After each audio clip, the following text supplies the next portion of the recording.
Football on Off the Ball. With Sky. Catch the biggest live Premier League games every weekend on Sky Sports. All right, it is Thursday evening on Off the Ball. John Giles is with us as always. Evening, John. Nathan. A lot to get through this week. We'll get on to the Champions League, but I did want to talk about the big game in the Premier League last night. Burnley coming from behind to beat Everton, which leaves Burnley just a point behind Everton. Everton have lost 16 of their last 21 matches. And it doesn't feel as though Frank Lampard has made any sort of an impact at all. No, it takes time, Nathan. You know, when the club wasn't down where they are by just being unlucky. Obviously, there was a lot of, as we know, there's been a lot of talk about players not being brought in of the right calibre for Everton, and he's got to pick that up. It takes time, Nathan. You know, sometimes you get a bit of a surge, sometimes you don't. So, you know, they went down there by accident when he took over, but I think Everton fans would expect a bit more than they've got so far from Frank Lampard. But it's a big job. I understand. A hard job for them. I understand what you're saying, John, about it taking time. And, you know, if you were at the start of the season and trying to build something, you could understand and give patience to a manager. But when Frank Lampard took on that job, as you say, Everton were in dire straits and they needed a bounce. Yeah. Should they have gone for somebody else, somebody with more experience of being in a relegation battle, of survival, of that sort of mindset, of just getting results, never mind about long-term plans and style of football or anything like that? Like Frank Lampard has spent the majority of his career, you know, at big clubs. This is his first real experience of this sort of scenario. Well, it is. I don't think he's ever been in a team that's been in the position that Everton are in at the moment.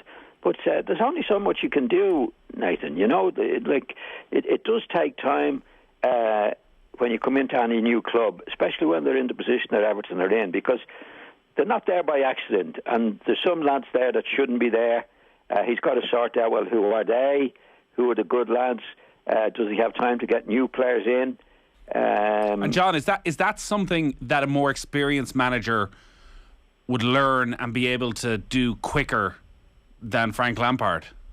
No, I don't think so, Nathan. I mean, if you look at the managers that are there before Frank, they're all experienced managers. Benitez was extremely experienced, but he couldn't do anything with them. Whoever was there was a couple of managers there, but this hasn't happened overnight at Everton. This has been going on for a while, Nathan. And whoever was the bringing the talent in, it hasn't been good, and you wouldn't know what the spirit is like in the dressing room until you go into it. And that's what Frank is finding out. Now, he's going to be up against it because of the time element between now and the end of the season before he gets a start on it and puts his own stamp on it. But it's very, very difficult. And I think, obviously, an experienced manager would have a better chance. But they have had experienced managers there. And Frank has he's not a Benitez, but he was at Derby, did a good job there. He got Chelsea going last year, so I think he has had enough experience to know when he comes into a dressing room what to do. But it's very difficult when you get a group of players who are not doing what they should be doing to change them so dramatically. I mean, what normally happens what can happen in a situation, you get a manager in before him who's been doing a bad job with good players. Then you go in and, okay, in the Frank's case, you take over that situation, but they're good players, but it's because of the manager that they haven't been doing well. I'm not sure that's the case at Everton. I mean, because they've had quite a few managers and they haven't really done well, and a really, really bad season this season.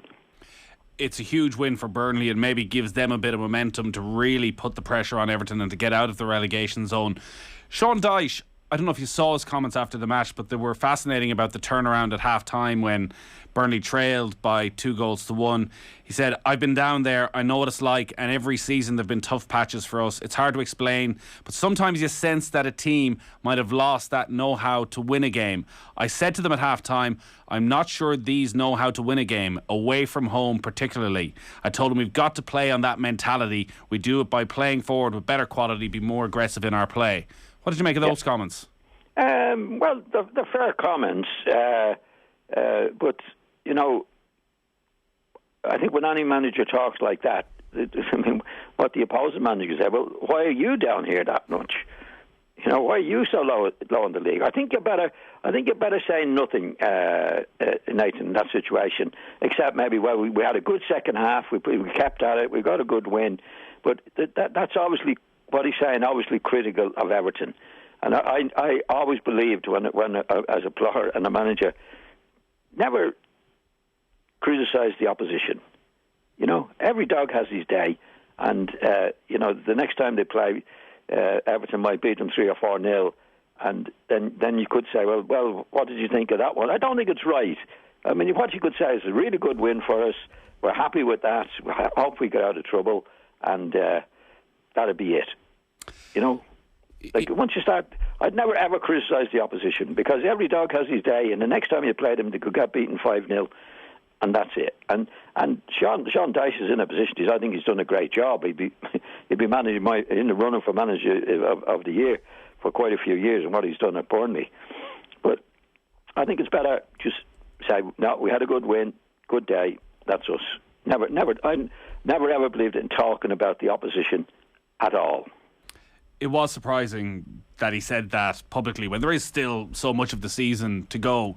Maybe not so surprising that he would say it behind closed doors, because I assume you have been in dressing rooms where you've been behind at half time and you have sensed actually like the team we're up against are low in confidence. Yeah, they've managed to get in front of us, but if we can get one back mentally, maybe they'll fold. Oh, no doubt about that, Nathan. You know, I've been in dressing rooms where you come in at half time and say, what the hell are we behind here? This team is rubbish. But that's in the dressing room among ourselves to help to win the match. But you wouldn't say it after the match. You wouldn't say, well, we got together at half time and said this team was rubbish. You know, you just do it. But definitely in the dressing room, you'd say a lot of things. Like, what are we doing? We're playing rubbish. We're playing rubbish. Let's get going. You know, that's in your own dressing room, and what you say in the dressing room stays in the dressing room. But we were talking about the opposition after the match because you won. You know, every dog has his day, Nathan, and you just go with it and say, or talk about your own team. Well, Sean Dyche has said, look, we got together at half time. We felt we could win this match. We did well in the second half, and we're delighted with the win. End of story. As I say, the momentum with Burnley with that win, does Everton's quality mean you think that they'll still have enough to just about survive, or would you look at Everton in that form and you can't say they're too good to go down, because listen, if they're fourth from bottom, having lost 7 of the last 10, 16 of 21, they're clearly not too good to go down. But do they have enough? Do they have enough still to survive? I don't know, Nathan, because you don't know what's going on in the dressing room. You don't know what Frank said after the match. You don't know what he said to them. You know, because when you're in a situation like that, you get a lot in the dressing room that usually the mouthier ones are the ones not doing their stuff. And he's only finding that out now. Who is what, who is who's the good lads, who are the bad lads. Frank, as long as he's been there for 6-7 matches or something like that, you know, it's not enough time, first of all, to sort out who are the bad lads, who are not going to do it. And then when you do that, you've got to get rid of them. And there's 2 big steps there, Nathan, to get it right. You know, we don't know what Frank said to them after the match. You know, he obviously wasn't pleased because they lost the game to one of the rivals at the bottom of the league. We don't know what he said. We don't know what he thinks. But he's only finding out about them. That's for sure. And he doesn't have much time to do it. He's in big trouble. And they don't have much time to get ready for their next match either. An early start on Saturday. Manchester United next up for Everton, and Manchester United having their own issues still. It looks as though Erik ten Hag is the man. The current Ajax manager is going to be the one to come in over the course of the summer and try and guide United through, well, I think it's a 5-year plan he seems to have put in front of the Manchester United board. I assume, like the rest of us, maybe not seeing a huge amount of Ajax, but what's your reaction to his likely appointment as manager? For him to appoint the manager? No, for his appointment. Ten Hag, it hasn't worked. Interim manager, it definitely hasn't worked. I mean, if you go back to last week, one of the matches against Leicester, I mean, they were terrible. And they actually started with Pogba and Fernandes up front. It is incredible how, we get back to Ten Hag, but it is incredible how Rangnick has made it feels as though he's made no impact at all on their performances. No, I don't think he has. And to be honest, Nathan, I didn't fancy he would, not him, but anybody that goes in as an interim manager. We might have spoken about this before, but in my experience in football, if you're with an interim manager, it means there's a good chance he won't be there next year, right? So the attitude can be, whether you're conscious of it or not, why should we be putting everything in for this guy? Because, how do you build morale in a team? In my experience, it was Don Rivian. You have to believe he's going to be there every year. That we're all together. This is the morale. This is what we do. But if you think, well, he's not going to be there next year, and he starts giving you telling off, well, it doesn't mean you're going to do anything about it. Then you're talking about contracts I've got to play for him, and not just the contracts, but having a team, having a morale. And if you don't believe that you're going to be there forever, then you can't have that morale. So there'll be a lot of players at Manchester United, and he could say, well, I don't agree with you. Then they wouldn't take any notice. And it might not necessarily be a conscious thing, but an interim manager is an interim manager, and it's obviously he's not going to be there next year. So the players think, well, why should I play for him? And there's one other thing on the Manchester United situation. They've just given Fernandes a new contract, a new 3-year contract, I believe, Nathan. That's before the new manager comes in. So who's making the decisions on that? That's what they've been doing for the last 3 years without a manager with Manchester United, in my opinion. But that shows you up. I mean, if you wanted a new manager to do it in the right way, in my opinion, you say, well, we can't give you a new contract because we'll have to wait till the new man comes in and let's see what you're doing. Does he agree with that? So it's been a mess at Manchester United all the way around. The interim manager has been a disaster for them. The way it's happened, he hasn't made any contribution at all. I think they're worse now than when he came in. But he was and is an interim manager. So, they've got to get, and should have got a proper manager in now. I mean, if you hop on to Spurs' situation. Well, on that, just before we talk about Spurs and Conte, because we've spoken over the last few months about the possible options, and you've spoken strongly in favour of Conte, Thomas Tuchel. We've talked about Mauricio Pochettino. It looks as though Manchester United aren't going to go with any of them, that they're going to go with Erik ten Hag of Ajax. Yes. Well, I think he's done a good job there, Nathan, but he wouldn't be as well known as the managers that you just mentioned. He could be a top manager. I don't know. I think he's done a good job at Ajax. But he wouldn't have proven himself as much as the managers we made with Pochettino and Conte, the managers that you just mentioned there, particularly Conte. I definitely think they could have got Conte. But there was a statement from somebody, one of the officials at United, that with the players that we have here, we don't think that they would suit him. Instead of the other way around. I mean, if you go in as Conte, it doesn't matter what the players are. That he does his job in the way he wants to do it with those players. But what he was saying was he wouldn't be good for the players that we have. I mean, this is nonsense, Nathan. I mean, it's up to Conte to go in and do his stuff there and see what the players do. You can't say, well, the players we have wouldn't suit him. He's doing his stuff at Tottenham. There's no doubt about that. 5 wins in 6 now. They're up to 4th. Arsenal had a big setback then on Monday night against Crystal Palace. The performance against Newcastle, we had live commentary of it here on Off the Ball last Sunday, was as good as I've seen from Spurs maybe since Pochettino was in charge. They were outstanding defensively and in attack as well. I assume you're putting all that down to the manager. Oh, definitely. It's no coincidence, Nathan. They're looking like a team. It's like when you see Spurs playing, they're a team. And against Newcastle, probably a special day. They played exceptionally well, and Newcastle were poor. But they're a team. You can see, looking at them, they're all playing with each other. They're getting back. They're getting forward. They're doing all the things that teams should be doing. That doesn't happen by accident. The opposite happens. You see what you see at Manchester United. Pogba and Fernandes is not kicking a ball. The other players not kicking a ball. That's why you have a manager in the team. That's what the good ones do. After a few weeks, he's been there a couple of months now, Conte. You can see a difference in them. Now, they get a lad at United. Now he's been there about the same time as Conte, maybe a little less, but they look worse, Nathan. Now, good managers make them look better. Give them a certain period of time to get the message across, what they want to do, sort out the players, who have we got, who have we not got, what can I do with him. Then what they start with is effort. Everybody having a go. That's what new managers do. The good managers, right? No matter what you do, you have a go. Everybody's a go. And he soon sorts them out. And if you look at Spurs over the last few matches, they're looking more and more like a team. And that's what happens. It's been a brilliant turnaround as well for Matt Doherty, who looked as though he was almost certainly on his way out of the club. Had played very little football this season. Yet has played on the right-hand side of the four in midfield. Has played on the left-hand side last week. It's some story in how he's managed to win Antonio Conte over. Well, that happens, Nathan. You know, because when any manager going into a club, you have your own ideas of what players are like. And I found that myself going into management at West Brom. I played against him. I said, well, I know what he's like. And when I went in, some of the players that I thought were really good players weren't.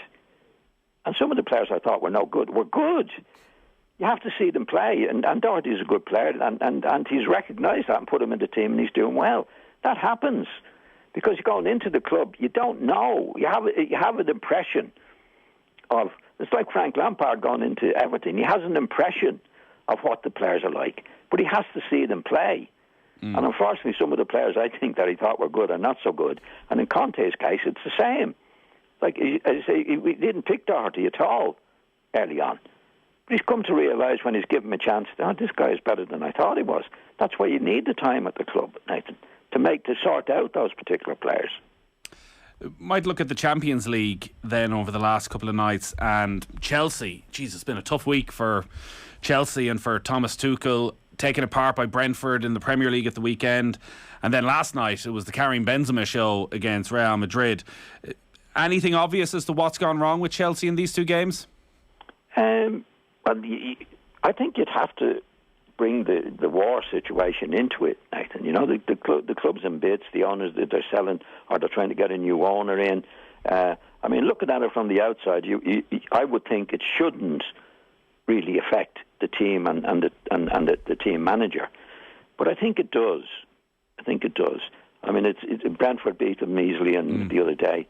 These are really bad results for a Chelsea team that have been going places with Tuchel only going in last year. So I'd say it has some...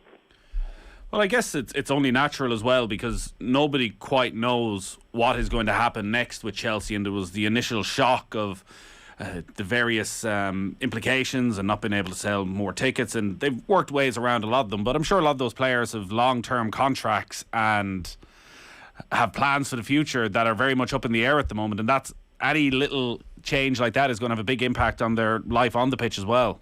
Yeah, there's no. You said it better than me, Nathan. Because in teams going well, and any football club, the morale is very fragile.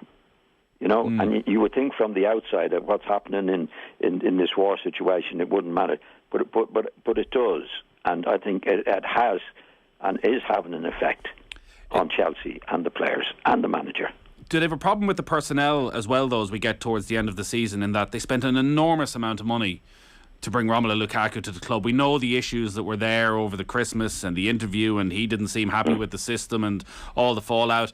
Timo Werner hasn't kicked on. There has been no step up in the second season. He still seems a striker totally devoid of confidence. And you look at their formation last night, that really feels they're lacking that quality at the top end of the pitch that you need in the latter stages of Europe. Yeah, definitely. And they've had, 3 or 4 strikers, and none of them are really doing it. I think that's why they went for Lukaku last year. And he's been a huge disappointment.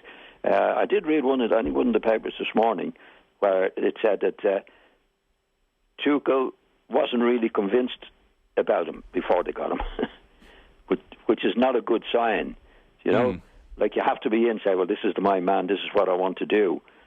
So it might be showing a little bit that Tuchel didn't really have all the authority that you might expect him to have in this particular situation, Nathan. You know, Abramovich has interfered before I remember reading over the years, even when Mourinho was there. So there could have been an influence that from the coach or whatever the manager, whatever Tuchel is, that he wasn't convinced about Lukaku. And if that was the case, then it's no surprise when the Lukaku comes in and is not doing what he wants him to do for to end up the way it is. Because when you spend, 100 million? You know, like as a manager or a coach in Tuchel's case, you shouldn't be making a mistake about that, Nathan, you know? I'd imagine there were a couple of performances last night you enjoyed in that game. Luka Modric, every time you feel maybe there's a dip happening, he turns up in a massive game and just runs the show. And likewise, Karim Benzema, who at 34, you know, he could make an argument is maybe the best player in the world right now in how he can influence a match. A hat-trick, a second consecutive hat-trick in the Champions League. It does go to show that we can write players off a little bit too early and maybe underestimate players as well. Well, yeah, he's been a good player for a number of years, Benzema, as we know. But he was playing with Ronaldo for a long time at Madrid, and Ronaldo was the centre forward. Now, you don't have two centre forwards. I mean, in other words, Benzema had to find another place to play, which wasn't his natural position. And I don't think it's any coincidence that since he's playing in his natural position, he scored more goals than ever before. You know, there's no doubt. I mean, his two goals, the first two goals yesterday, were absolutely brilliant, headers. No, and he's been a good player for a long time. But I think he was in the shadow of Ronaldo and maybe playing in a different position that was his natural position or his best position. I guess it's an easy answer, but when you look at him, is he one of the great goal scorers? Well, I think when you look at his record, you can only go on the record of goal scorers, and he's up there. There's no doubt. I mean, he's in the French team. He scored lots of goals for the French team as well. I mean, as you know, we had to spell out for different reasons in the French team, but he's come back into it and he's scored more goals than ever before. So he's definitely doing his stuff, Nathan. All our football here on Off the Ball is brought to you by Sky. It is the big one, Manchester City against Liverpool, Super Sunday. It's live on Sky Sports. I don't know if it's exactly going to be the defining game of the season, John, because there's still a long way to go, but these games have always tended to deliver over the last 3 or 4 seasons. Enormous quality. They've both gone into it on the back of victories in the Champions League, albeit in different ways against very different opposition. Manchester City, it was a hard game to analyse, it felt, because you sort of knew from the outset what Atletico Madrid were going to do, which was sit back and allow Manchester City to have the ball. That's how it played out, and City didn't create an awful lot until Phil Foden came in and, you know, made a massive impact. Were you impressed by the patience that Manchester City showed against that Atletico Madrid side? Yeah, well, obviously they've got great qualities, City, and they keep possession of the ball and they keep playing. But I think there should be more penetration from them, Nathan, with the amount of possession that they have. You know, what I find is that, you know, if you've got two wings like Grealish and Mahrez were playing the other night, I mean, the idea of midfield players is, you know, get forward and get it out to these guys and then expect them to do their stuff from there. And that doesn't happen with City. You know, it comes out to Grealish, he gets on his right foot, and he passes it back, and then it goes across the pitch to Mahrez, and instead of taking him on, comes back again. So there's a lot of possession without any real danger. I mean, when Foden came on, he was one of the players. He beat a player before he laid on the pass for De Bruyne to score. But I think it's. I don't think they have anybody really taken anybody on. I mean, in the middle of the field, you got Rodri. And I find Rodri is an A to B man. You never see, very seldom scores a goal, very seldom makes a goal. He gets the ball and he's passed it sideways, gets it back, passes it sideways again. And, you know, it's fine having possession, but there has to be an end product, more so than City are actually doing at the moment. So how do they go about doing that? Because they clearly have a huge amount of quality attacking players, whether it is Riyad Mahrez, Raheem Sterling, they had Grealish and Foden to come off the bench, De Bruyne, Bernardo Silva, Gundogan. How is it that cutting edge that you maybe feel is lacking at the moment isn't there with those players on the pitch? Well, I think, I mean, Guardiola has been a great manager. I think he should insist that when it does go to Grealish, take him on, or any of those, whether it be Sterling or anybody else. I think it's too easy to stop out of it in Grealish's case with his right foot, pass it inside again, and it's keeping possession. I think there's too much emphasis on keeping possession rather than when you get there, you've got to take them on. You know, you might get a corner kick, but you might beat them. But you have to do that. You can't start all over again. And a lot of stats now where you say, well, City had, 75% possession of the ball. But you can do that without taking the people on. And you go back and you go sideways and you go. I think they just need to do more than that. And of course, as we know, they're lacking a major striker. They tried to get Harry Kane. They didn't get him. But I think there's too much emphasis on keeping possession of it instead of times. I mean, if you take Liverpool, for example, they don't. When it goes to Salah, any of these players, they're taking them on straight away. So it's going to be fascinating at the weekend to see this particular match. At the moment now, I'd have a fancy for Liverpool to do it. I think there's more about them in being more direct than City are. But it'll be a fascinating match. But again, when it goes to Grealish, I mean, I go to my own experience, Leeds, when we play Billy Bremner himself in midfield, it was our job to get the ball, get it forward, get it out to Eddie Gray or Peter Dumar, and then they had to do their stuff from there. That's what you got the ball to them there, to take them on. In Peter Dunmar's case, he didn't take him on, but he had such a good right foot. He'd make half a yard, and he'd whip across the goal, Nathan. But that's the end product of what you've done in the build-up.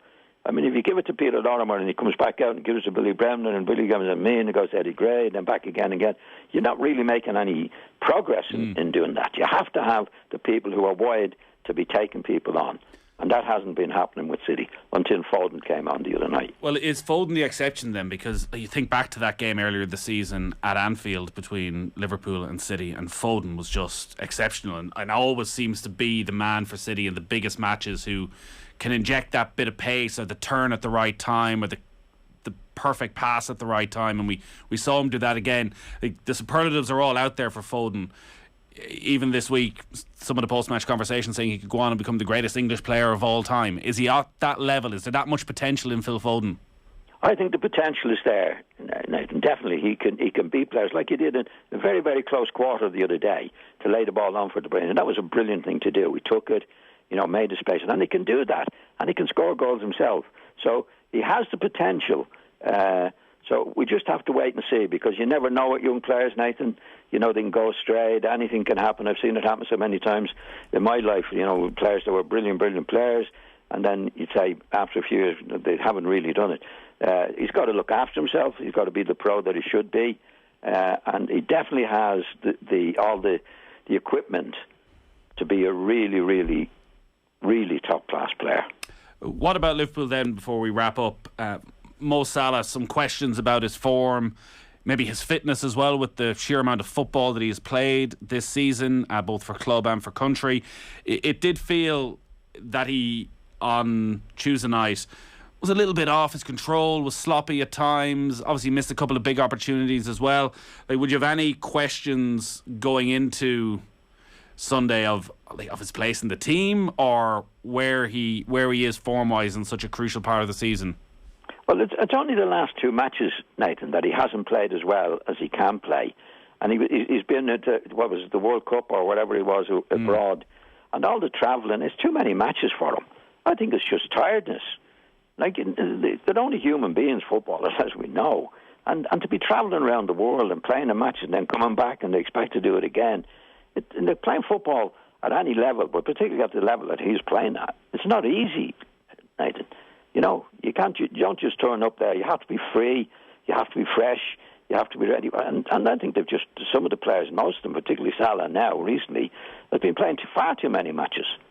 Far too many matches. And I think it's just a couple of games because of the tiredness that he hasn't played as well as he can. But I think he'll be back if he gets that rest now. Is it Sunday, Nathan? Yeah, Sunday. Yeah. I think a fresh Salah will be back to his best and be as dangerous as ever he's been. All right, we'll have plenty to talk about on that game on next Thursday's show. John, great stuff as always. Thanks, Nathan. And a reminder, you can listen to that game live here on Off the Ball on Sunday's show.